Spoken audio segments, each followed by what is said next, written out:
Christmas Carol by Charles Dickens. Stave 5. The End of It. Yes, and the bedpost was his own. The bed was his own, the room was his own. Best and happiest of all, the time before him was his own, to make amends in. I will live in the past, the present, and the future, Scrooge repeated, as he scrambled out of bed. The spirits of all three shall strive within me. O Jacob Marley! Heaven in the Christmas time be praised for this. I say it on my knees, old Jacob, on my knees.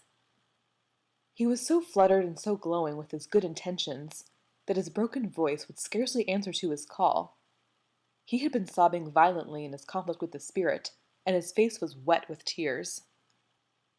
"They are not torn down," cried Scrooge, folding one of his bed curtains in his arms.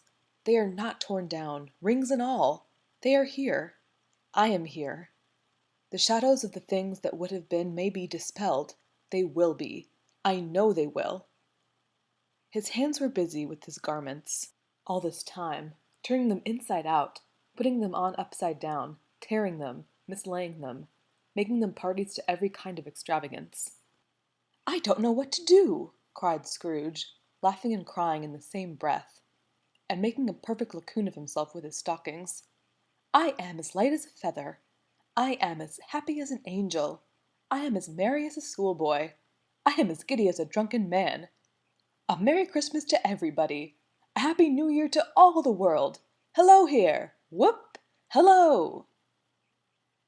He had frisked into the sitting-room and was now standing there, perfectly winded.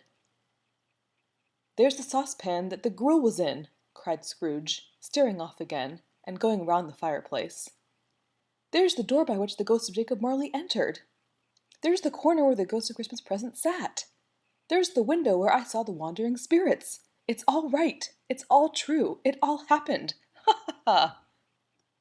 Really, for a man who had been out of practice for so many years, it was a splendid laugh, a most illustrious laugh, the father of a long, long line of brilliant laughs. "I don't know what day of the month it is," said Scrooge.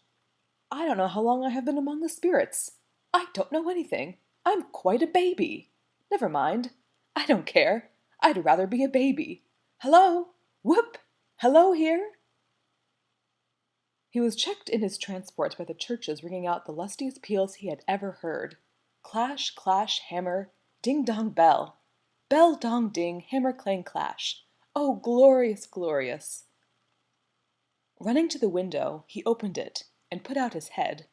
No fog, no mist. Clear, bright, jovial, stirring cold. Cold. Piping for the blood to dance to. Golden sunlight. Heavenly sky.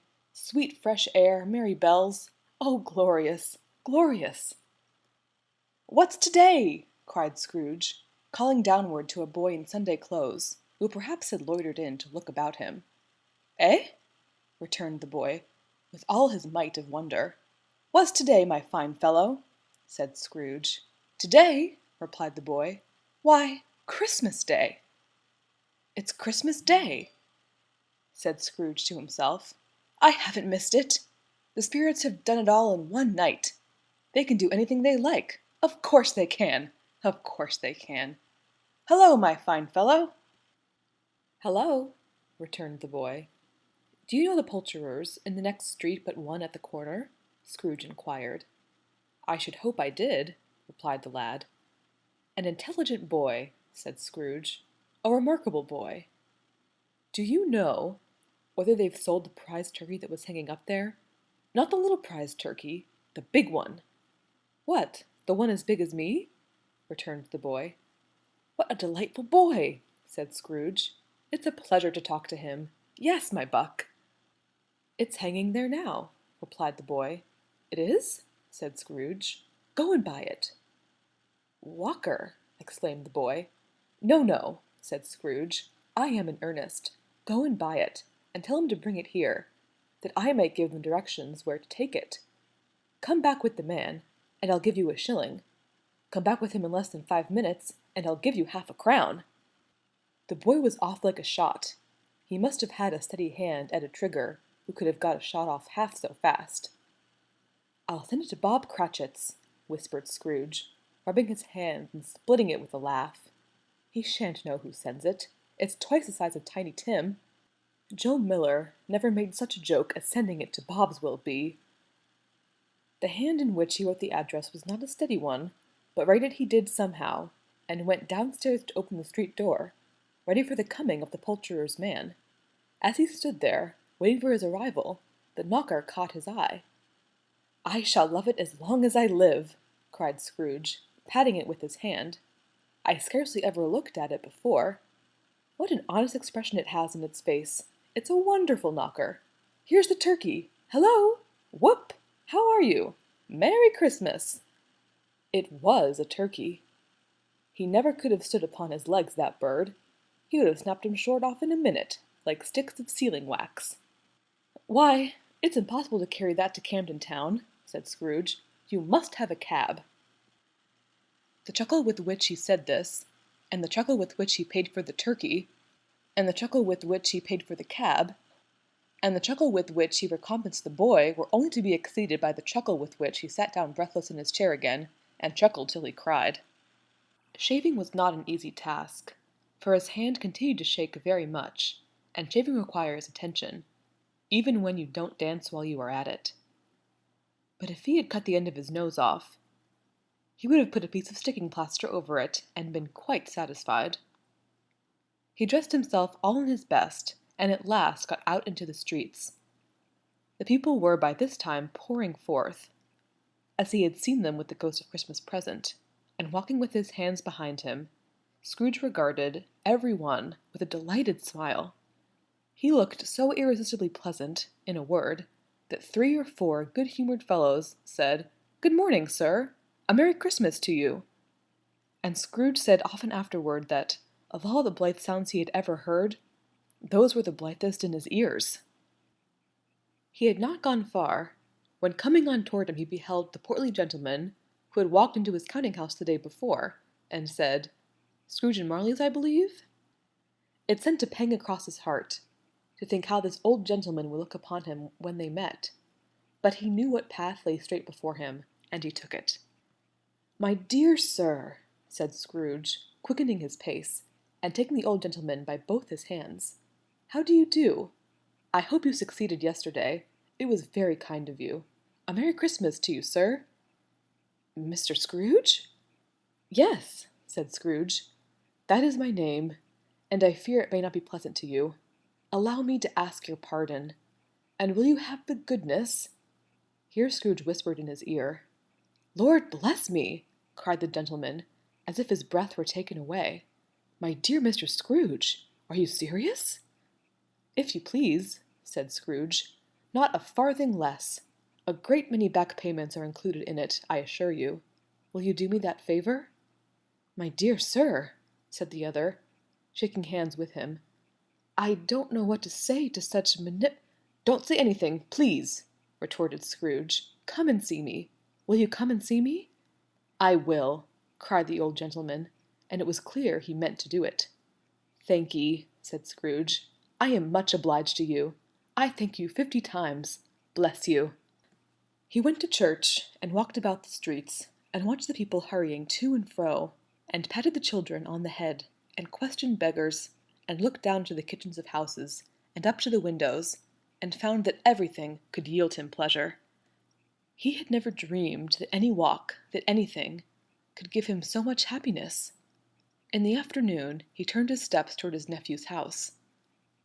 He passed the door a dozen times before he had the courage to go up and knock, but he made a dash and did it. "Is your master at home, my dear?" said Scrooge to the girl. "Nice girl. Very." "Yes, sir." "Where is he, my love?" said Scrooge. "He's in the dining-room, sir, along with mistress. I'll show you upstairs, if you please." "Thank'ee. He knows me," said Scrooge, with his hand already on the dining-room lock. "I'll go in here, my dear." He turned it gently, and sidled his face in, round the door. They were looking at the table, which was spread out in great array, for these young housekeepers are always nervous on such points, and like to see that everything is right. "Fred!" said Scrooge. Dear heart alive, how his niece by marriage started! Scrooge had forgotten, for the moment, about her sitting in the corner with the footstool, or he wouldn't have done it on any account. "Why, bless my soul!" cried Fred. "Who's that?" "It's I, your Uncle Scrooge. I have come to dinner. Will you let me in, Fred?" "Let him in? It is a mercy he didn't shake his arm off. He was at home in 5 minutes. Nothing could be heartier. His niece looked just the same. So did Topper, when he came. So did the plump sister, when she came. So did everyone, when they came. Wonderful party, wonderful games, wonderful unanimity, wonderful happiness." But he was early at the office the next morning. Oh, he was early there! If he could only be there first, and catch Bob Cratchit coming late! That was the thing he had set his heart upon. And he did it! Yes, he did! The clock struck 9. No Bob. A quarter past. No Bob. He was a full 18 minutes and a half behind his time. Scrooge sat with his door wide open, that he might see him come into the tank. His hat was off before he opened the door, his comforter too. He was on his stool in a jiffy, driving away with his pen, as if he were trying to overtake 9 o'clock. "Hullo!" growled Scrooge, in his accustomed voice as near as he could feign it. "What do you mean by coming here at this time of day?" "I am very sorry, sir," said Bob. "I am behind my time." "You are?" repeated Scrooge. "Yes, I think you are. Step this way, sir, if you please." "It's only once a year, sir," pleaded Bob, appearing from the tank. "It shall not be repeated. I was making rather merry yesterday, sir." "Now, I'll tell you what, my friend," said Scrooge. "I am not going to stand this sort of thing any longer, and therefore," he continued, leaping from his stool, and giving Bob such a dig in the waistcoat, that he staggered back into the tank again, "and therefore I am about to raise your salary." Bob trembled, and got a little nearer to the ruler. He had a momentary idea of knocking Scrooge down with it, holding him, and calling to the people in the court for help and a strait waistcoat. "A Merry Christmas, Bob," said Scrooge, with an earnestness that could not be mistaken, as he clapped him on the back. "A Merry Christmas, Bob, my good fellow, than I have given you for many a year. I'll raise your salary and endeavor to assist your struggling family, and we will discuss your affairs this very afternoon, over a Christmas bowl of smoking bishop, Bob. Make up the fires, and buy another coal scuttle, before you dot another I, Bob Cratchit." Scrooge was better than his word. He did it all, and infinitely more. And to Tiny Tim, who did not die, he was a second father. He became as good a friend, as good a master, and as good a man as the good old city knew, or any other good old city, town, or borough in the good old world. Some people laughed to see the alteration in him, but he let them laugh, and little heeded them, for he was wise enough to know that nothing ever happened on this globe, for good, at which some people did not have their fill of laughter in the outset. And knowing that such as these would be blind anyway, he thought it quite as well that they should wrinkle up their eyes in grins, as have the malady in less attractive forms. His own heart laughed, and that was quite enough for him. He had no further intercourse with spirits, but lived upon the total abstinence principle, ever afterward, and it was always said of him that he knew how to keep Christmas well, if any man alive possessed the knowledge. May that be truly said of us, and all of us. And so, as Tiny Tim observed, God bless us, every one.